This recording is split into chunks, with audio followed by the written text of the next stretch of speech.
assunto sério. 13 de setembro de 1987. Era para ser mais um dia comum na rotina dos catadores Roberto dos Santos Alves e Wagner Mota Pereira, que viviam da coleta de reciclagens lá no setor aeroporto, região central de Goiânia, pertinho aqui de Brasília. Os dois entraram numa clínica de radioterapia que estava abandonada, lá na Avenida Paranaíba, e eles encontraram uma cápsula de metal, cilíndrica, pesada. O que é que ela guardava? Você já deve ter pensado o que é que eu vou dizer. 19,26 gramas de césio-137. E eles não tinham ideia, mas a partir daquele momento, a vida deles ia mudar. Não só a vida dele, das famílias, dos conhecidos, da cidade inteira e do estado de Goiás. Esse material altamente radioativo, ele provocaria 4 mortes, contaminaria gravemente centenas de pessoas e geraria cerca de 6 mil toneladas de rejeitos radioativos. E hoje, quase 40 anos depois, Metrópolis publicou uma matéria especial, mostrando a luta das vítimas para que elas não sejam esquecidas. Eu estou ao vivo com a repórter que escreveu esse material para que ela nos conte como foi a apuração e como estão essas pessoas. Boa tarde, Giovana Estrela. Boa tarde, Rafael. Boa tarde a todo mundo que nos assiste. Bom, no final de fevereiro, nós fomos até Goiânia, eu e uma equipe de reportagem, conversar com algumas das vítimas, né, que hoje sobrevivem ainda com as consequências da exposição ao césio-137. E lá nos deparamos com um cenário alarmante no sentido de abandono do poder público. Muitas das vítimas com quem nós conversamos, relataram estarem abandonadas pelo Estado. A principal queixa, né, que a gente inclusive traz na nossa reportagem, é a defasagem inflacionária das pensões vitalícias pagas pelo governo do Estado. O último reajuste dessas pensões ocorreu em 2018 e o valor de R$ 954 para a maioria deles não era o suficiente para cobrir despesas básicas, como despesas de casa, medicamentos. Uma das pessoas com quem a gente falou, inclusive, a dona Lourdes, né? Lourdes das Neves, perdão. Ela é mãe da Leide, que foi uma das vítimas fatais, né? Uma das vítimas que morreram em decorrência da contaminação. Ela chegou a comentar que gasta R$ 500 por mês de medicamento, ou seja, mais da metade do valor recebido pelo Estado, né, como pensão. E essa pensão vitalícia ela está prevista por lei. Quando retornamos a Brasília, eu entrei em contato com o Estado de Goiás para perguntar, né, para questionar sobre essa questão das pensões. E no dia 2 de março eu encaminhei uma série de questionamentos perguntando sobre algum projeto de lei que visaria, né, esse reajuste das pensões. Por diversas vezes tentei contato com o governo do Estado e não consegui nenhuma resposta. Apenas às vésperas da publicação da reportagem, né, ou seja, nesta terça-feira, ontem, foi que eu recebi um retorno. Tá? O governador, né, o Ronaldo Caiado, inclusive chegou a publicar um vídeo nas redes sociais anunciando que um projeto de lei do Executivo Estadual havia sido encaminhado para a Assembleia Legislativa, né, de Goiás, a Alego, para reajustar as pensões em 69,92%.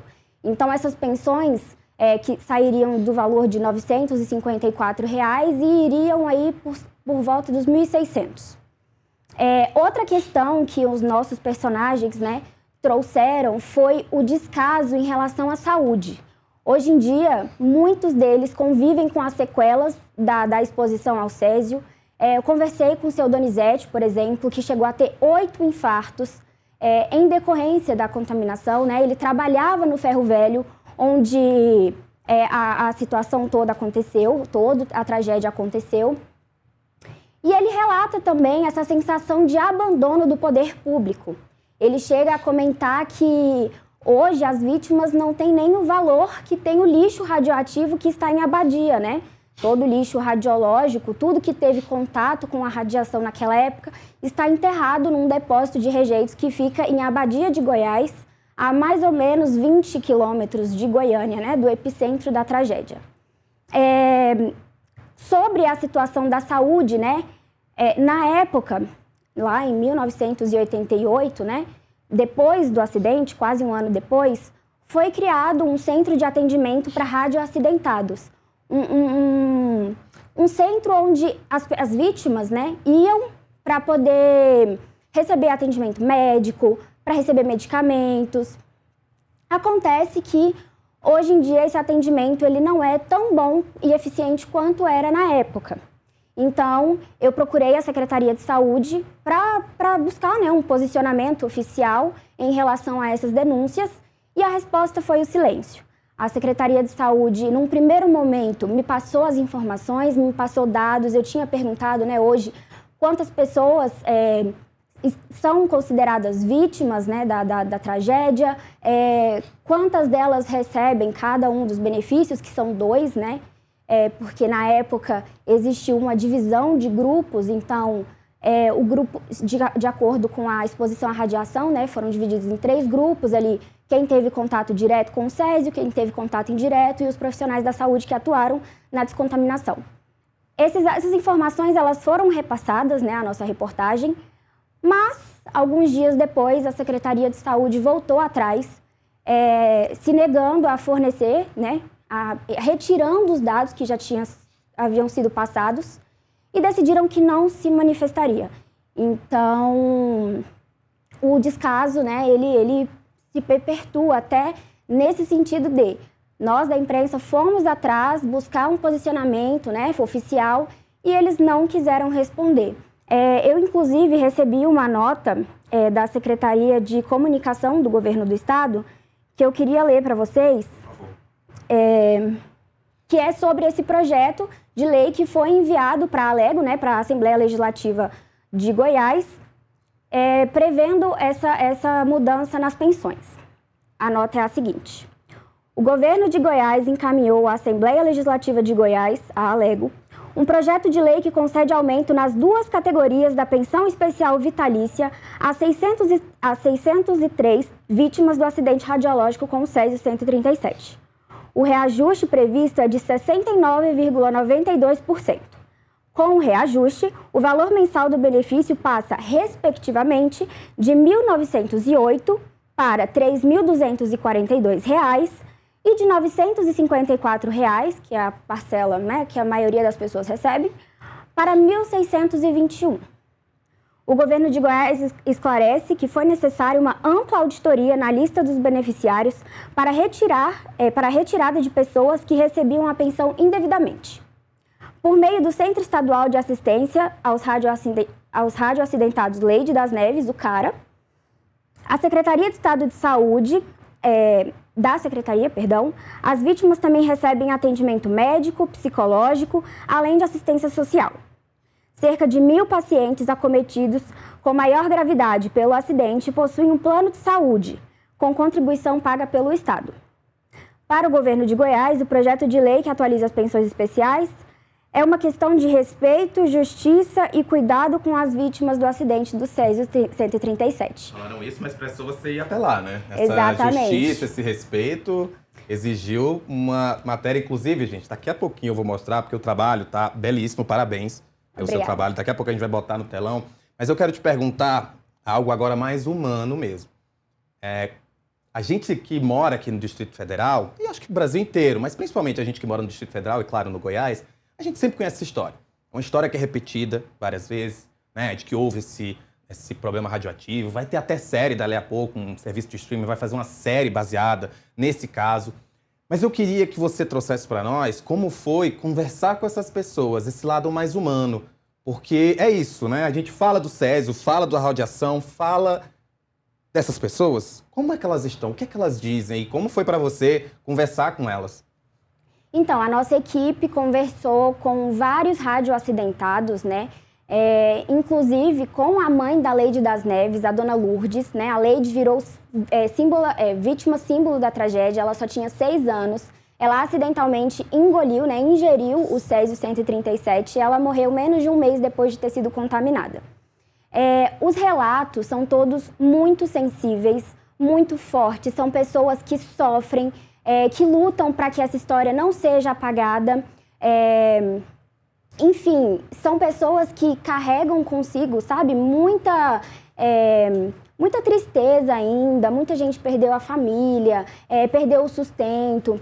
Cheguei a conversar com o Donizete, que ele relata que antes do acidente, né, ele sustentava toda a sua família, ele tinha planos para os filhos de faculdades, né, de dar ali um suporte maior na educação, mas que depois do acidente isso ficou inviável, ficou completamente inviável.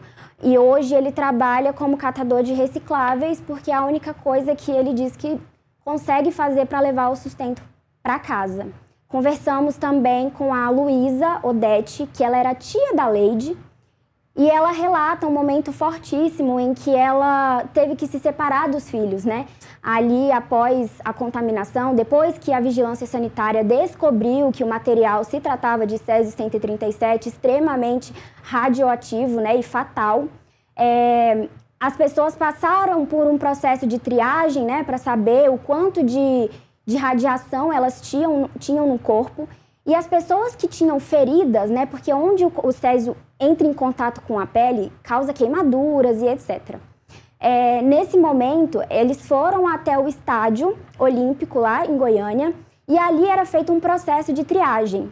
Nesse momento, ela se separou dos filhos, ela relata, ela chega a chorar, né, nesse momento da reportagem, porque ela era mãe de 4 crianças, a filha mais nova dela tinha apenas 1 ano, e esse momento toca ela até hoje, mesmo quase 40 anos da tragédia. As pessoas carregam ainda todo esse peso da memória, das consequências, né, tanto emocionais quanto físicas, que até hoje perduram aí com elas. Vamos colocar então, pessoal, no telão a matéria da Giovana Estrela, matéria especial publicada hoje no portal metrópolis.com. Vou pedir para estar no telão e depois vocês enchem aí, que é para a gente mostrar grandona para todo mundo em casa essa matéria que foi feita pela Giovana. Tá aí, ó, memórias radioativas vítimas do césio-137 lutam para não serem esquecidas. Tem, então, muita informação, tem o texto, tem muita foto, muita imagem. Tem também essas artes que foram feitas pela nossa equipe de arte aqui do Metrópolis. Enfim, você pode entrar agora, de novo, memórias radioativas vítimas do césio-137 lutam para não serem esquecidas. Matéria especial publicada hoje. Giovana, parabéns pela matéria, é importantíssimo trazer isso. É como a gente diz, né? A história a gente já conhece, mas a gente quer saber das consequências e isso é o que o jornalismo tem que trazer sempre. Obrigada, muito obrigado. Rafa. Olha, mas a gente vai sair